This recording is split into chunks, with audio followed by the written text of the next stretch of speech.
Oh my goodness gracious. Today I almost forgot to put my next episode of my book, this very good book, The Magical Unicorn Society Official Handbook. Every unicorn that belongs to the society should have this here official handbook. But just in case you don't, oh wait a minute, I forgot to put on my ring. I got to put on my fancy movie star ring. Yeah, there's my movie star ring. Okay, now I can go to the page. I found my unicorn,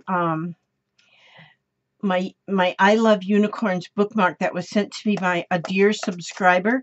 I forgot who sent it to me. If it was you, remind me that you sent me this so I know, and then I can put your name on it. I want to put this imagination word on it too. But anyway, that's my unicorn yeah, bookmark. And so anyhow, we've got to this far. Oh, I got to put my hands like this so I can show my movie star ring. A brief history of unicorns. Eons ago, the gold unicorn and the silver unicorn spring into existence. And it tells you what page to go to read about that story. In 1577, Luca di Bosco and Alessandria Massima found the Magical Unicorn Society. In 1868, maybe I'm supposed to go down this way. Oh, wait a minute, I gotta fix this right. Okay, eons ago. Oh, then I'm supposed to go here to H in Egypt. Pharaohs failed to capture desert flames. Instead, scholars study the magical creatures. And we go up to here. And in 930, Mandu triumphs at the Battle of the Shining Jewels thanks to the power of the unicorns. And then in 975, that's the year, Fatima Musa encounters a desert flame unicorn. Then you go down here to 1050. Thora the Brave rescues an ice wanderer and later becomes queen. We'll go on over here to medieval France. King Dagobert encounters a woodland flower. And then here, oh no, that's down here. Oh, now we're here to 1577, where Luca di Bosco and Alessandria Massimi found the Magical Unicorn Society. 1868, Chester Lewis discovers the ancient Greeks worshipped shadow knights. And then over here, in 1872, Mariana DeFay records unicorn hoof prints, making tracking easier. And then in 1900, Miranda Martinez publishes her definitive essay on the different ways on which unicorns communicate. And then in 1999, Selwyn E. Phipps becomes president of the Magical Unicorn Society. And that's who wrote this book. Now here, look at this. This is a page of a beautiful image of unicorn food. Isn't it beautiful? I love them colors. Now, how to communicate with unicorns. The mysterious ways in which these magical creatures communicate with each other and with human beings differs from one unicorn family to the next. These observations were documented by Miranda Martinez in 1900. Song. Woodland flowers are the shyest of the unicorn families. However, according to folklore, humans can summon them with song. Electricity. Some storm chaser unicorns can communicate via lightning bolts flashing across the sky. So if you see a lightning storm, boys and girls, ladies and gentlemen, it could be the unicorns that are communicating. Light. The ice wanderer unicorns that live in the north and south poles communicate with each other via colorful lights that they shoot across the sky. Have you ever seen a shooting star? Now we know that those are unicorns sending from the North and South Pole messages. Touch.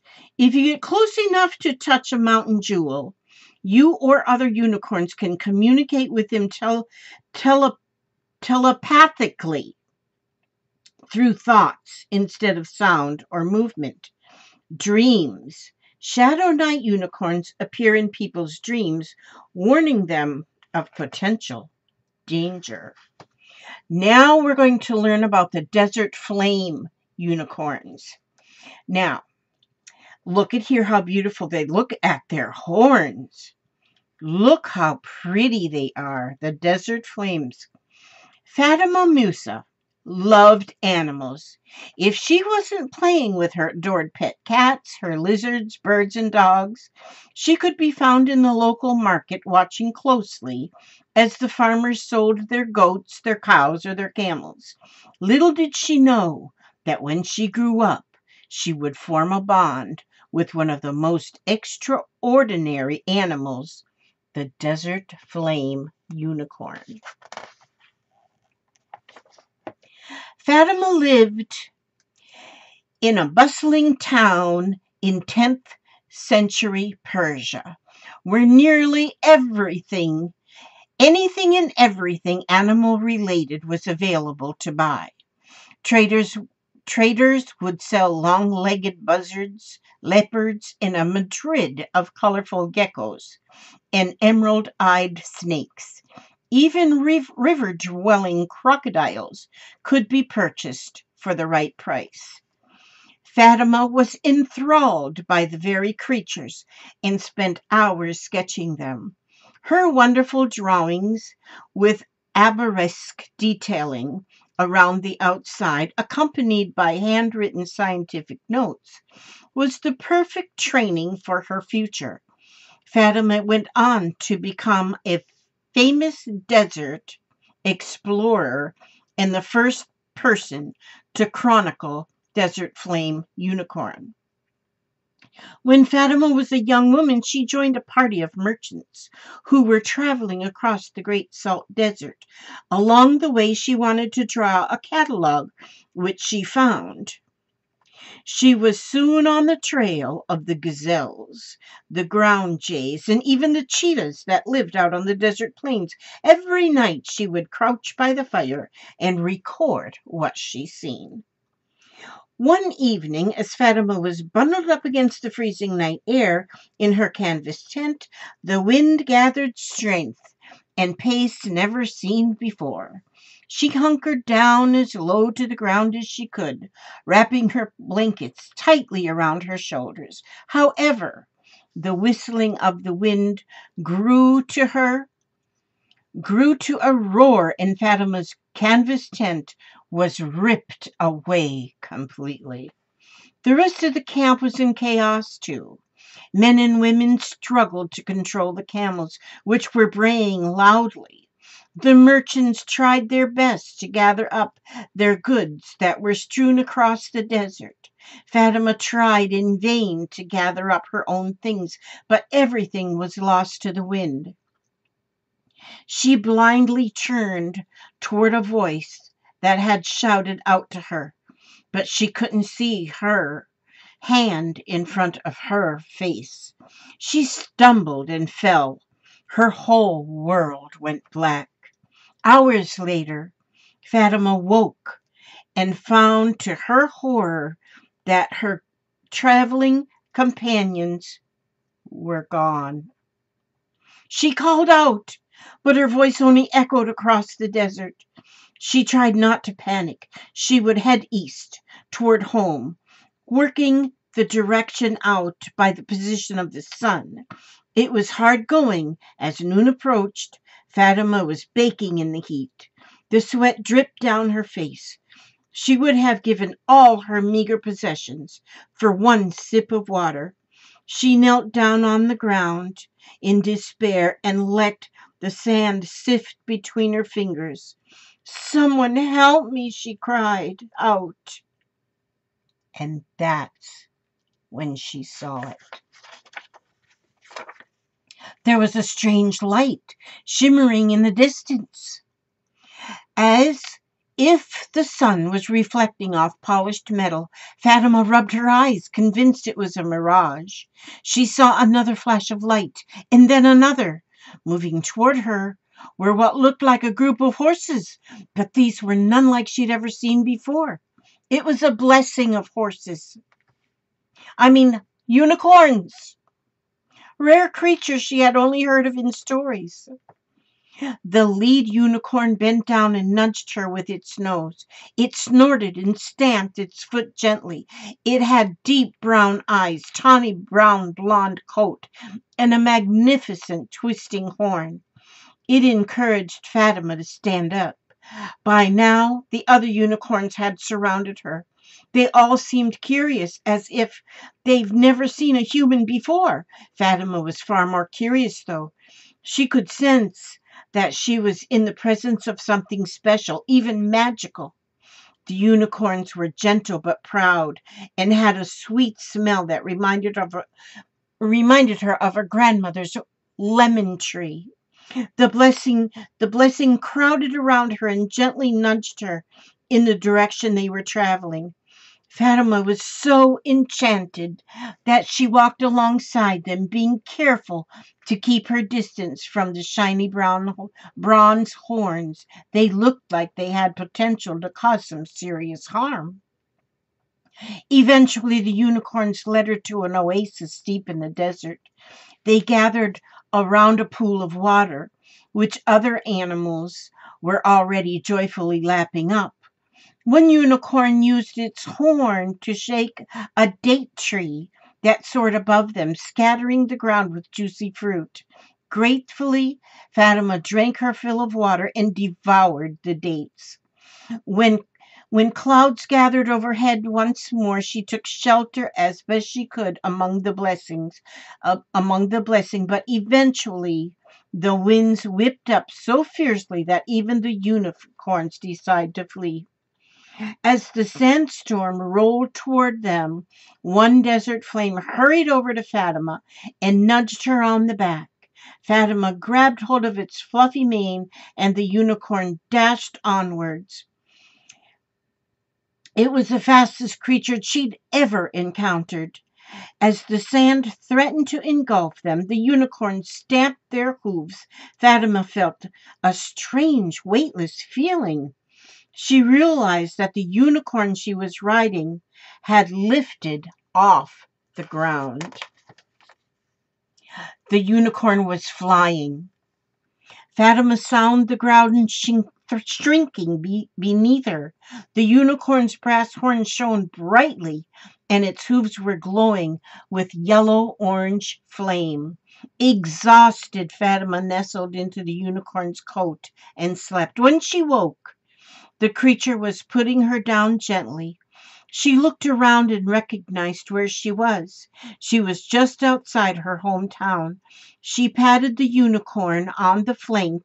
It turned to go, and before she knew it, it was off once more, back to its family. Once she was home, Fatima told her story to anyone who would listen. Of course, people were skeptical. She made drawings to try to show people what she'd seen, but they accused her of making things up. That was when she made the decision to become a professional explorer. She would find the desert flames again and prove people wrong. Over the years, she returned to the desert many times and saw magical unicorns. They remembered her and greeted her with delighted whinnies and gentle nuzzles, remembering the time she had flown with them through the bright blue skies never failed to make her smile. Now here's the lore of the desert flames. Their unique quality. Desert flames are the fastest unicorns in the world. Their horns. Their horns are a shimmering bronze and twist like the wind-swept sands of the desert. Their appearance. They have light sandy brown coats with flame-colored manes and tails. Their habitat is they live in arid deserts and dry, rocky landscapes. Their magic is that they can run in great speeds and their flight. They can fly. Wisdom. Desert flames are protective herd animals and are renowned for helping people in distress. Isn't that wonderful? Now, for our next reading, it's going to be the Spotter's Guide to Tracking Unicorns. Oh, that's going to be very interesting. And then we're going to learn about the ice wanderers. So that's going to be our next episode of our book.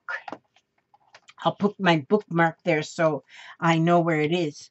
But like I say, this is the Magical Unicorn Society official handbook. It is written by Selwyn E. Phipps, illustrated by Harry and Zanna Goldhawk, with additional illustrations by Helen Dardick. And like I said before, below the video in my in